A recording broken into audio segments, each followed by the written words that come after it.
আসসালামু আলাইকুম আপুরা ভাইয়েরা, কেমন আছেন? আশা করি সবাই ভালো আছেন। আমার শীতকালে গ্রামের বাড়িতে আসছিলাম। আসি দেখি যে একটা হাঁসটা নিলাম শীতের দিনে। নিয়ে জবাই করলাম সুন্দর করে, তাকে পরিষ্কার করে রান্নার জন্য প্রস্তুতি করে নিলাম। দেখেন ভাইয়েরা, গরিবের জন্য একটা হাঁস কোনো রকমে মিলাইলাম। আল্লাহ, হাঁসের মাংস দিয়ে ভাত খেতে অনেক মজা। সব সময় আপনারা হাঁসের মাংস শীতকালে নিজেরা খাবেন ফ্যামিলিকে নিয়ে।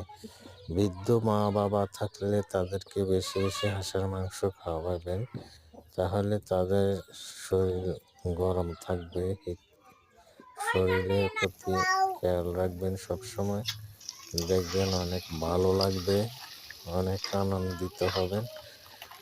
সবাই হাঁসের মাংস খাওয়াটা অনেক উত্তম। শীতকালে দেখেন অনেক মজা করে রেঁধেছি। আপনারা আমার এই ভিডিওকে লাইক, কমেন্ট ও শেয়ারের মাধ্যমে আমাকে ধন্য করবেন। আপনাদেরকে সকলকে জানাই অনেক অনেক অভিনন্দন।